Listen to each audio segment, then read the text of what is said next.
बिस्मिल्लाहिर्रहमानिर्रहीम, अस्सलाम वालेकुम एवरीवन। आज जो हमारा टॉपिक ऑफ डिस्कशन है ज़ा रहा है सिंपल पेंडुलम। इससे पहले हम मास अटैच्ड टू द स्प्रिंग वो डिस्कस कर चुके हैं, ठीक है, और ये बहुत ज़्यादा डिटेल में डिस्कस कर चुके हैं। और इससे पहले हम सिंपल हार्मोनिक मोशन ये देख चुके हैं, और हम कुछ कंडीशंस हैं कि सिंपल हार्मोनिक मोशन मतलब अगर आपने किसी भी मोशन को सिंपल हार्मोनिक मोशन के तौर पे क्लासिफाई करना है तो उस मोशन के अंदर ये कैरेक्टरिस्टिक्स होना बहुत ज़्यादा ज़रूरी है, ठीक है। तो हम वो भी डिस्कस कर चुके हैं। एंड देन फिर स्प्रिंग मास सिस्टम का हम टाइम पीरियड एंड फ्रीक्वेंसी भी देख चुके हैं। अच्छा, ये सब चीज़ें आप मेरी पिछले वीडियो लेक्चर्स में देख सकते हैं फिजिक्स के। अच्छा, अब हम मूव कर जाते हैं टुवर्ड्स द सिंपल पेंडुलम, ठीक है।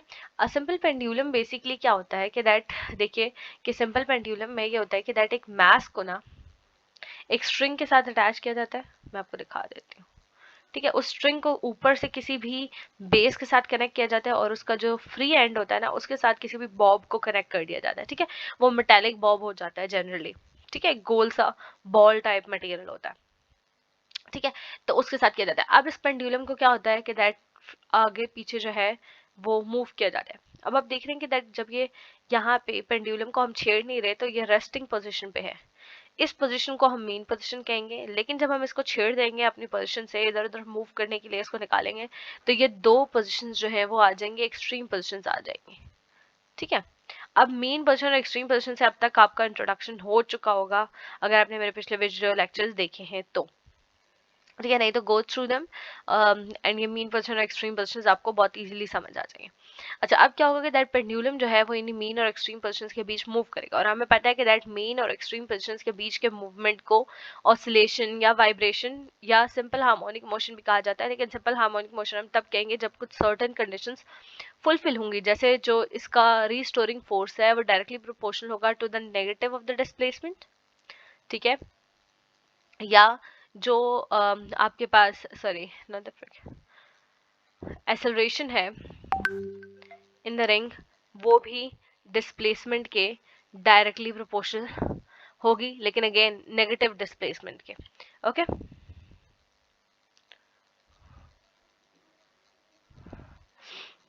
अच्छा, देखिए अब सबसे पहले इंपॉर्टेंट क्या है कि a simple pendulum consist of a small bob M mass attached to the lower end of the string, ठीक है।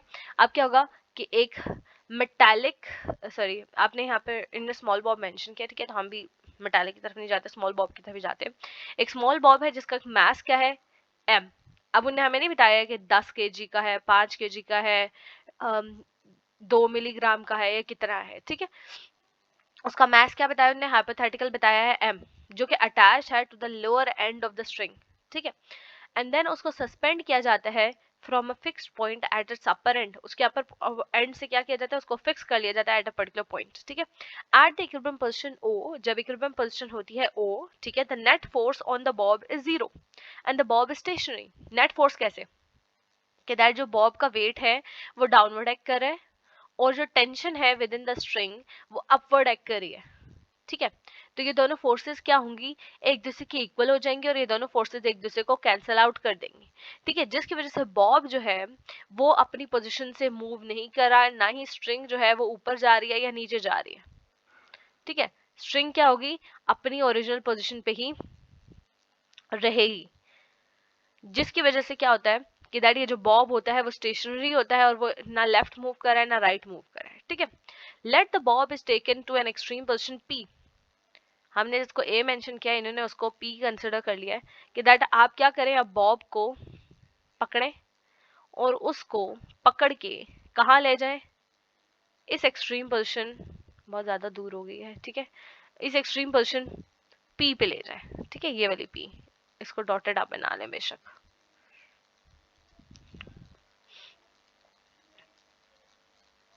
ठीक है। बॉडी मूव कर गई है तो this extreme position P where the net force is not zero. अब क्या है, यहाँ पर जो टेंशन इन द स्ट्रिंग है वो भी जीरो नहीं है और एक फोर्स है जिसे रीस्टोरिंग फोर्स कहते हैं वो भी बॉडी के ऊपर एक्ट करेगी, ठीक है। तो हम वो देखते हैं। तो अब क्या होगा कि यहाँ पर जो बॉडी का वेट और टेंशन द स्ट्रिंग है वो बराबर नहीं होगी, इस वजह से बॉडी स्टेशनरी नहीं रहेगी, यहाँ पे जाके रुक नहीं जाएगी, बल्कि वो क्या करेगी, वो मूव करेगी। अब हम देखते हैं वो कैसे मूव करेगी और कहाँ मूव करेगी और कौन सी फोर्सेस इसके ऊपर हम एक्ट करेंगी। ठीक है, at point P the weight of the bob is divided into the rectangular components mg cos theta and mg sin theta. अब क्या है कि यहाँ पर जो वेट है वो दो कंपोनेंट्स में डिवाइड हो गया है, mg cos थीटा में और mg sin थीटा में। ठीक है, ये देखिए mg sin थीटा इस डायरेक्शन में है और mg cos theta downward act कर रहा है।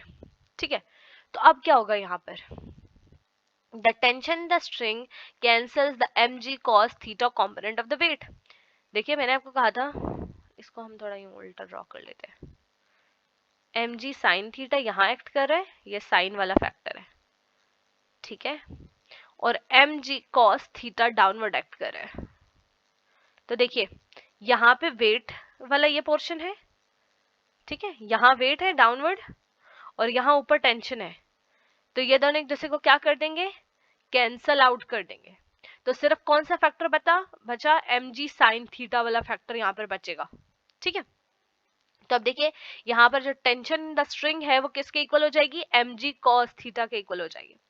The restoring force is only provided by the mg sin theta of the component. mg sin theta वाला component बचा, अब वो क्या करेगा कि that वो as a restoring force act करेगा और वो बॉडी को क्या करेगा, p पोजीशन से वापस o पोजीशन पे लाने की कोशिश करेगा। ठीक है, ये देखिए this restoring force is equal to mg sin theta. The negative sign is there because the restoring force tends to decrease displacement, or we can say that the restoring force is directed towards the mean position. हमने वो जो पहले सारी discussion की थी, ठीक है, आप उस लेक्चर को दोबारा से देख लीजिएगा यहाँ पे। ठीक है, जहाँ पे हमने डिस्कस किया था कि दैट फोर्स और जो डिस्प्लेसमेंट है उनके बीच नेगेटिव साइन क्यों आएगा। ठीक है, तो यहाँ पर क्या हो रहा है कि दैट ये नेगेटिव साइन इस वजह से है बिकॉज देखिए जो बॉडी की मूवमेंट किस तरफ है, डिस्प्लेसमेंट किस तरफ है, पी पोजीशन की तरफ है, लेकिन जो रीस्टोरिंग फोर्स है उसे वापस ओ पोजीशन की तरफ खींच रही है। तो ये दोनों फोर्सेस एक दूसरे के ऑपोजिट है ना। ठीक है, यानी एक पॉजिटिव होगी और दूसरी नेगेटिव होगी। ठीक है, तो इस वजह से यहाँ पे नेगेटिव साइन यूज किया गया और एक के साथ पॉजिटिव साइन यूज किया गया। ठीक है, for a small angle theta, the arc OP will become a straight line OP and the triangle OPR will become the right angle triangle. ठीक है, अब आप यहाँ पे क्या कर लो, आप कंसिडर कर लो कि दैट यहाँ पर जो है ये वाला पूरा सेटअप O से लेकर P और यहाँ पे R जहाँ पे वो कनेक्टेड है, ये पूरा एक ट्राइंगल बन रहा है, राइट एंगल ट्राइंगल OPR वाला।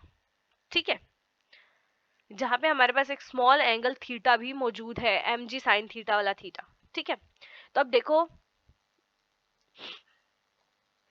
यहाँ पर sin theta is equal to x over l, यानी x just a minute, l क्या है, l ये जो पेंडुलम के जो स्ट्रिंग यूज की गई है इसकी लेंथ है, ये वाला जो ब्लू कलर का आपको l दिखाई दे रहा है ये।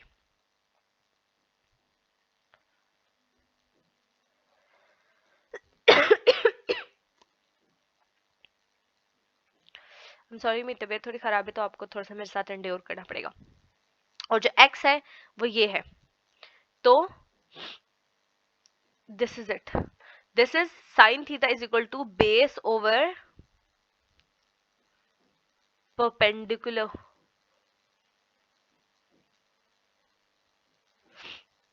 ठीक है, now putting this equation 3 into this equation 2 कि हम sin थीटा के बजाय x over l लिख देते हैं।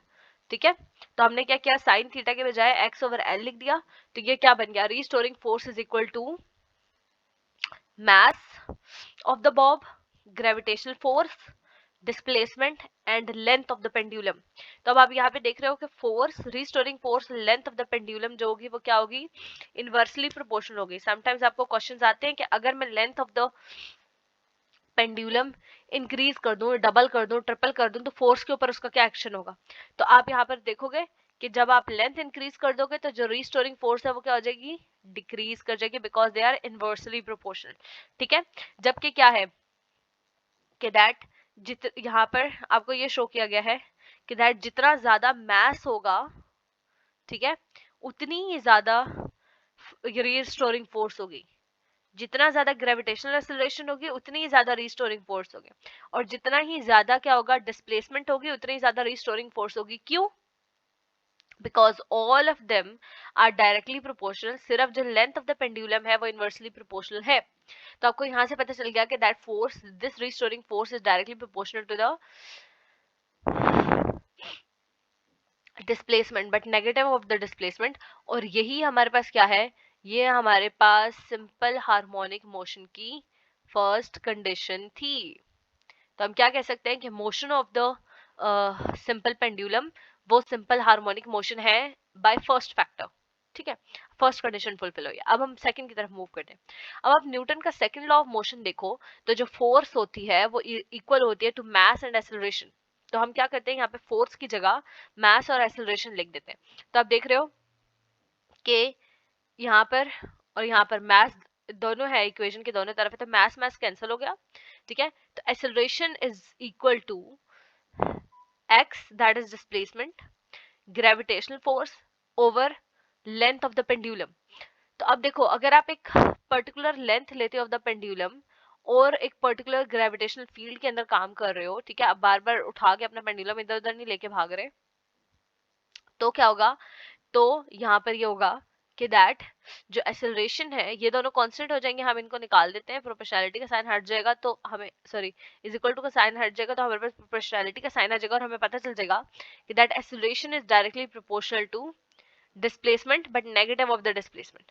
तो आप देख रहे हो कि force is also directly proportional to the displacement. First condition of simple harmonic motion fulfil होगी, यहाँ पर acceleration is directly proportional to the displacement. Second condition for simple harmonic motion वो भी फुलफिल हो गई। ठीक है, तो इट मींस कि दैट ये जो सिंपल पेंडुलम का मोशन है ये क्या है, सिंपल हार्मोनिक मोशन की एक एग्जांपल है। ठीक है, तो अगर आपको क्वेश्चन आता है कि that prove that the motion of a simple pendulum is simple harmonic motion, तो आप उसको यहां से प्रूव कर सकते हैं। अब हम आ जाते हैं कि दैट हम कैसे इन फॉर्मूलाज के थ्रू टाइम पीरियड भी निकाल सकते हैं पेंडुलम के लिए, सिंपल पेंडुलम के लिए, और फ्रीक्वेंसी भी निकाल सकते हैं। ठीक है, तो जब भी कोई बॉडी ऑसिलेट कर रही है, वाइब्रेट कर रही होती है, तो उसका जो एक्सेलरेशन होता है वो इक्वल हो जाता है to minus omega square into displacement. ठीक है, ओमेगा जो होता है वो 2 पाई एफ के इक्वल हो जाता है, और फ्रीक्वेंसी इनवर्सली प्रोपोर्शनल है टेम्परेचर के, तो 2 पाई एफ जो है वो क्या बन जाता है, 2 पाई डिवाइडेड बाय टाइम पीरियड। ठीक है, अब क्या होगा कि आप 2 पाई डिवाइडेड बाय टाइम पीरियड को किधर शिफ्ट कर दोगे, आप इसको शिफ्ट कर दोगे ओमेगा की जगह। ठीक है, अब सिंपल ओमेगा नहीं, ओमेगा स्क्वायर है, तो आप 2 पाई बाय टी का क्या करोगे, स्क्वायर लोगे। तो ये क्या हो जाता है कि 2 का स्क्वायर होता है 4, पाई का स्क्वायर होता है पाई स्क्वायर। ठीक है, और टी का स्क्वायर क्या हो जाएगा, टी स्क्वायर हो जाएगा। तो acceleration is equal to minus 4 pi square over T square into X. ठीक है, अब क्या आपको पता है कि एक्सेलरेशन जो है वो किसके इक्वल था, यहाँ पर acceleration was equal to this statement, acceleration was equal to minus x g over l। ठीक है, तो यहाँ पे भी हम क्या करेंगे कि acceleration की जगह माइनस एक्स जी ओवर एल लिख लेंगे। तो देखो इज इक्वल टू के दोनों साइड क्या है, माइनस माइनस है, कैंसिल हो जाएगा। इज इक्वल टू के दोनों साइड डिस्प्लेसमेंट डिस्प्लेसमेंट है, वो कैंसिल हो जाएगा। तो it becomes g over l is equal to 4 pi square over T square. Equation को रीअरेंज करो, अंडर रूट लो। ये मैंने आपको यहाँ पर ना सिखाया था कि आपने रीअरेंज कैसे करना है और अंडर रूट कैसे लेना है। देखो यहाँ पे भी कुछ ऐसे ही था। ठीक है, यहाँ पे भी आपने रीअरेंज करना था और अंडर रूट लेना था, तो आप ये वाली वीडियो यहाँ पे देख सकते हो। ये मैं बार बार आपको नहीं सिखा रही इससे बिकॉज बहुत ज्यादा टाइम लंबा हो जाएगा, फिर आप लोगों के लिए मसला होता है। ठीक है, तो आप इसको इक्वेशन को रीअरेंज करो। चलो मैं ऐसा करती हूँ, सिखा ही देती हूँ। ठीक है, जिनने नहीं देखना वो स्किप कर दे इसको, जिनको समझना है वो तो एटलीस्ट समझ ले।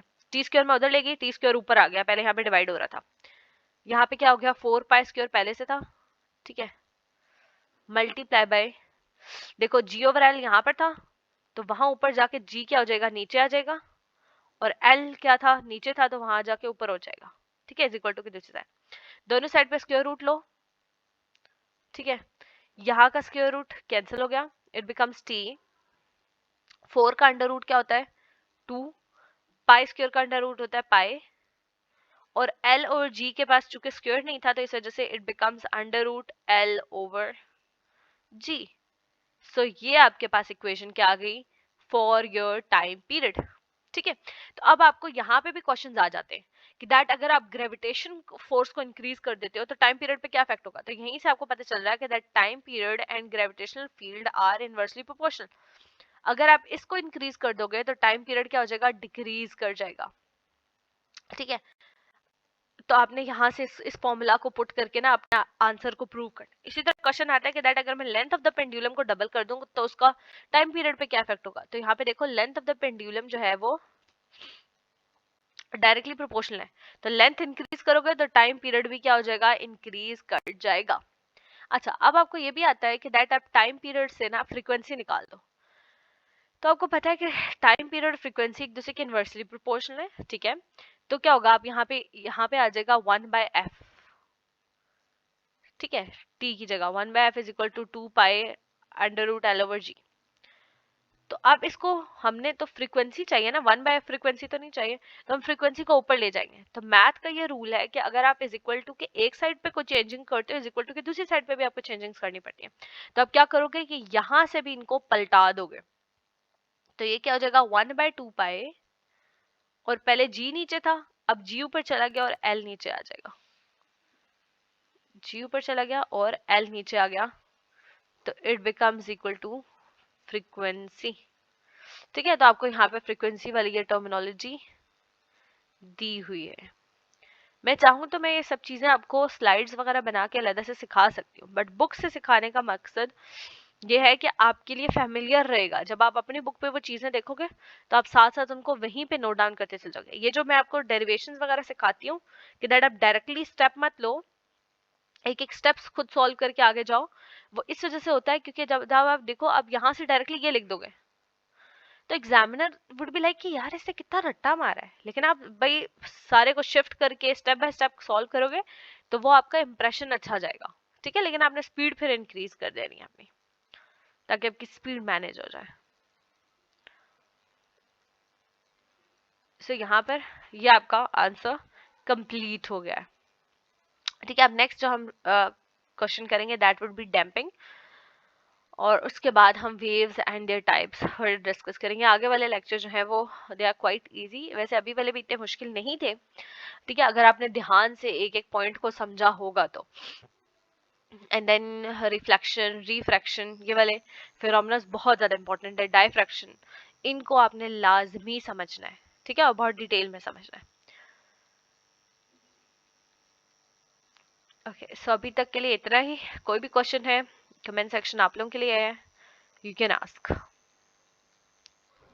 तब तक के लिए बहुत अच्छा सा पढ़िए।